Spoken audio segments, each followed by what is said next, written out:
Shri Krishna friends, welcome to हरिमुकुंद।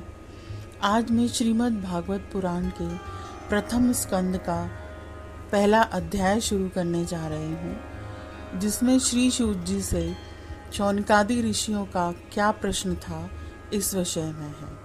तो चलिए शुरू करते हैं पहला अध्याय। ओम श्री गणेशाय नमः।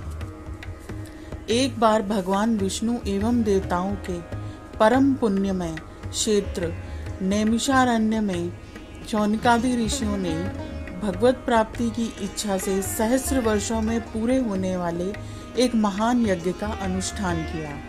एक दिन उन लोगों ने प्रातःकाल अग्निहोत्र आदि नित्य कृत्यों से निवृत्त होकर सूत जी का पूजन किया और उन्हें ऊंचे आसन पर बिठाकर बड़े आदर से यह प्रश्न किया। ऋषियों ने कहा, सूत जी, आप निष्पाप हैं। आपने समस्त इतिहास, पुराण और धर्म शास्त्रों का विधि पूर्वक अध्ययन किया है तथा उनकी भली भांति व्याख्या भी की है। वेद वेत्ताओं में श्रेष्ठ भगवान एवं भगवान के सगुण निर्गुण रूप को जानने वाले दूसरे मुनियों ने जो कुछ जाना है, उन्हें जिन विषयों का ज्ञान है, वह सब आप वास्तविक रूप में जानते हैं। आपका हृदय बड़ा ही सरल और शुद्ध है। इसी से आप उनकी कृपा और अनुग्रह के पात्र हुए हैं। गुरुजन अपने प्रेमी शिष्य को गुप्त से गुप्त बात भी बता दिया करते हैं। आयुष्मान, आप कृपा करके यह बतलाइए कि उन सब शास्त्रों, पुराणों और गुरुजनों के उपदेशों में कलियुगी जीवों के परम कल्याण का सहज साधन आपने क्या निश्चित किया है। आप संत समाज के भूषण हैं। इस कलयुग में प्राय लोगों की आयु कम हो गई है। साधन करने में लोगों की रुचि और प्रवृत्ति भी नहीं है। लोग आलसी हो गए हैं। उनका भाग्य तो मंद में है, समझ भी थोड़ी है। इसके साथ ही वे नाना प्रकार की विघ्न बाधाओं से घिरे हुए भी रहते हैं। शास्त्र भी बहुत से हैं, परंतु उनमें एक निश्चित साधन का नहीं। अनेक प्रकार के कर्मों का वर्णन है। साथ ही वे इतने बड़े हैं कि उनका एक अंश सुनना भी कठिन है। आप परोपकारी हैं। अपनी बुद्धि से उनका सार निकालकर प्राणियों के परम कल्याण के लिए हम श्रद्धालुओं को सुनाइए, जिससे हमारे अंतःकरण की शुद्धि प्राप्त हो। प्यारे सूत जी, आपका कल्याण हो। आप तो जानते ही हैं कि यदुवंशियों के रक्षक भक्तवत्सल भगवान श्री कृष्ण वासुदेव की धर्म पत्नी देवकी के गर्भ से क्या करने की इच्छा से अवतीर्ण हुए थे। हम उसे सुनना चाहते हैं।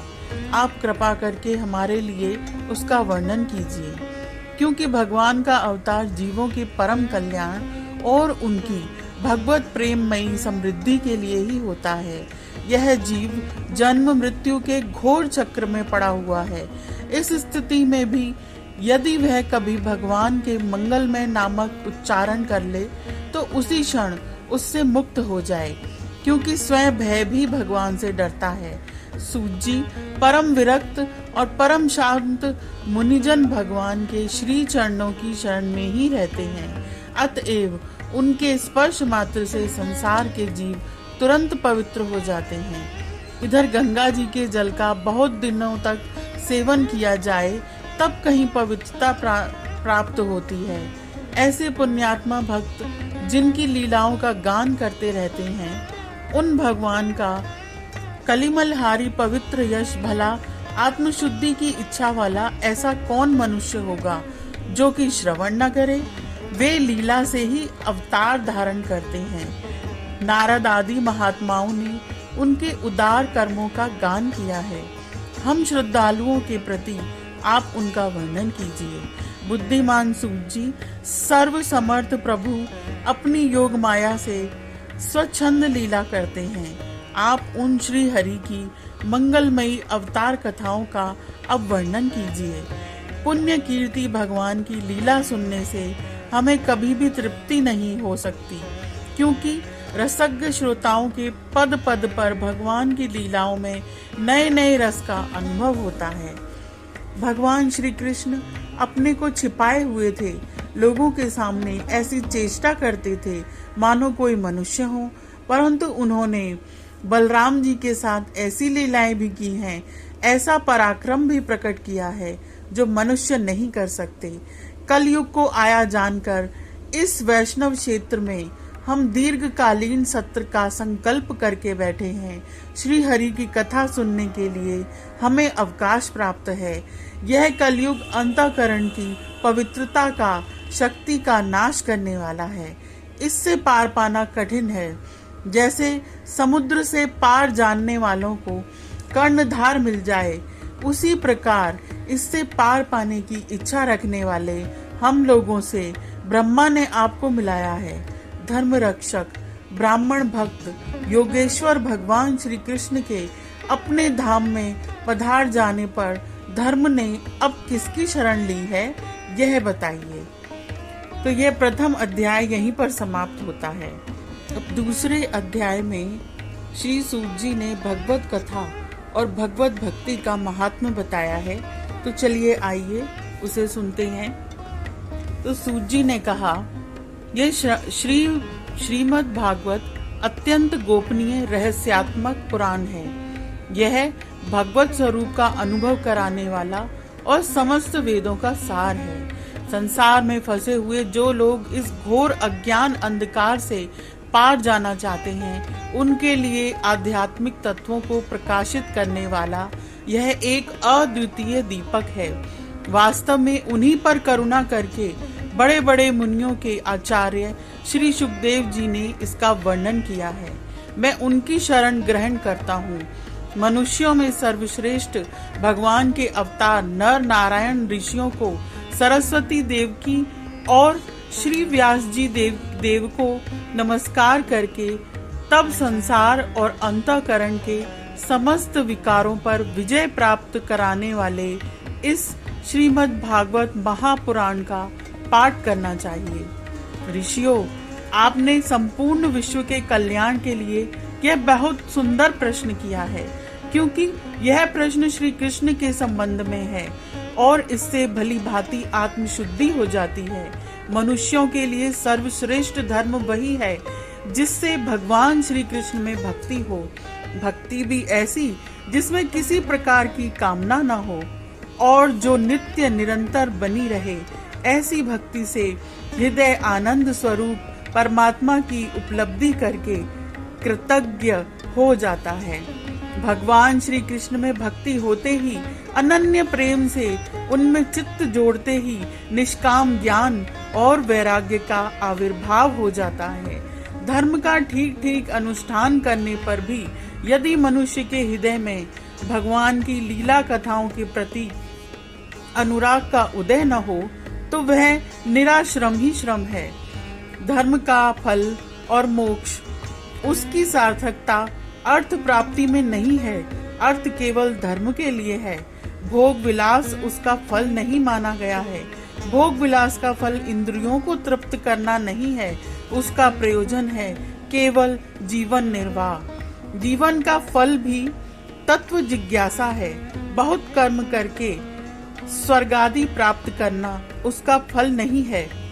तत्व वेदता लोग ज्ञाता और ज्ञेय के भेद से रहित अखंड अद्वितीय सच्चिदानंद स्वरूप ज्ञान को ही तत्व कहते हैं। उसको कोई ब्रह्म, कोई परमात्मा और कोई भगवान के नाम से पुकारते हैं।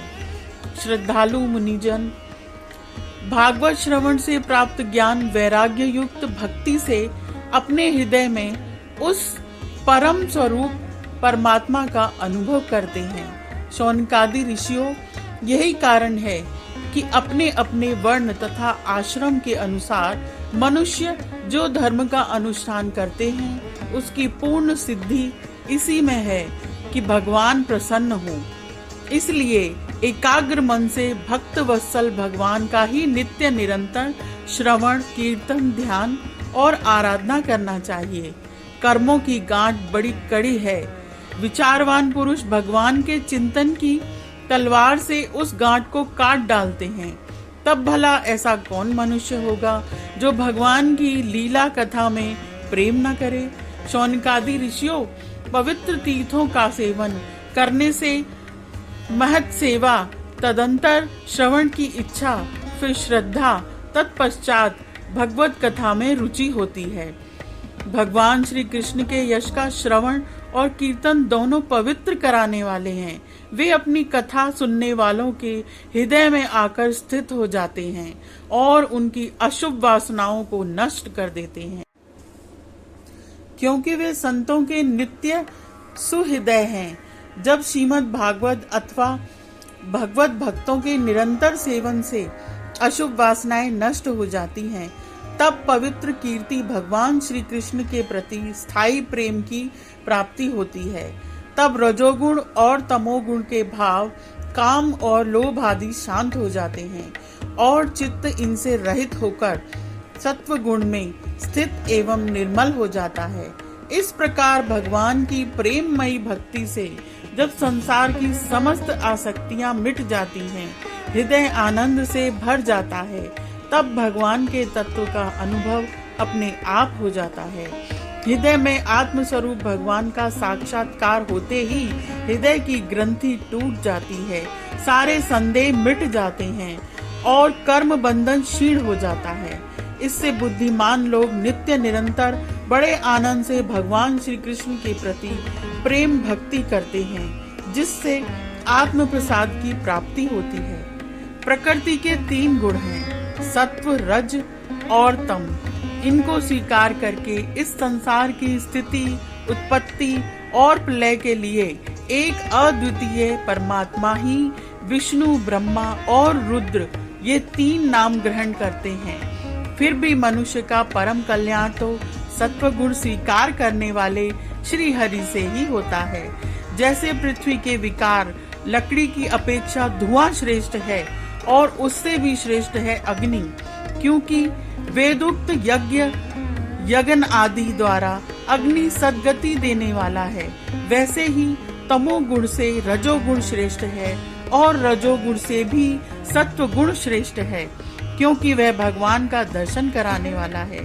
प्राचीन युग में महात्मा लोग अपने कल्याण के लिए विशुद्ध सत्व में भगवान विष्णु की ही आराधना किया करते थे।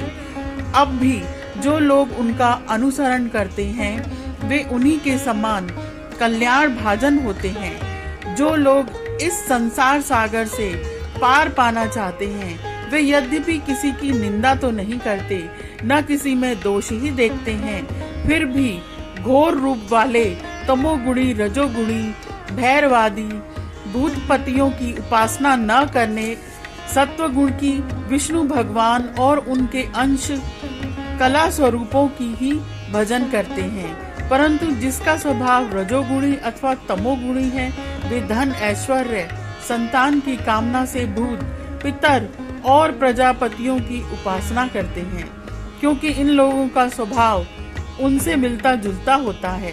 वेदों का तात्पर्य श्री कृष्ण में ही है, यज्ञों के उद्देश्य श्री कृष्ण ही हैं, योग श्री कृष्ण के लिए ही किए जाते हैं और समस्त कर्मों की परिसमाप्ति भी श्री कृष्ण में ही है। ज्ञान से ब्रह्म स्वरूप श्री कृष्ण की ही प्राप्ति होती है। तपस्या श्री कृष्ण की प्रसन्नता के लिए ही की जाती है। श्री कृष्ण के लिए ही धर्मों का अनुष्ठान होता है और सब गतियां श्री कृष्ण में ही समा जाती हैं। यद्यपि भगवान श्री कृष्ण प्रकृति और उसके गुणों से अतीत हैं, फिर भी अपनी गुणमयी माया से जो प्रपंच की दृष्टि से है और तत्व की दृष्टि से नहीं है, उन्होंने ही सर्ग के आदि में इस संसार की रचना की थी। ये सत्व, रज और तम तीनों गुण उसी माया के विलास हैं। इनके भीतर रहकर भगवान इनसे युक्त सरीखे मालूम पड़ते हैं। वास्तव में तो वे परिपूर्ण विज्ञान आनंद घन हैं। अग्नि तो वस्तुतः एक ही है, परंतु जब वह अनेक प्रकार की लकड़ियों में प्रकट होती है तब अनेक सी मालूम पड़ती है। वैसे ही सबके आत्मरूप भगवान तो एक ही हैं, परंतु प्राणियों की अनेकाता से अनेक जैसे जान पड़ते हैं। भगवान ही सूक्ष्म भूत, तन्मात्रा, इंद्रिय और अंतःकरण आदि गुणों के विकार भूत भावों के द्वारा नाना प्रकार की योनियों का निर्माण करते हैं और उनमें भिन्न भिन्न जीवों के रूप में प्रवेश करके उन योनियों के अनुरूप विषयों का उपभोग करते कराते हैं। वे ही संपूर्ण लोकों की रचना करते हैं और देवता, पशु, पक्षी, मनुष्य आदि योनियों में लीला अवतार ग्रहण करके सत्व गुण के द्वारा जीवों का पालन पोषण करते हैं। तो द्वितीय अध्याय यहाँ समाप्त होता है। आज के लिए इतना ही।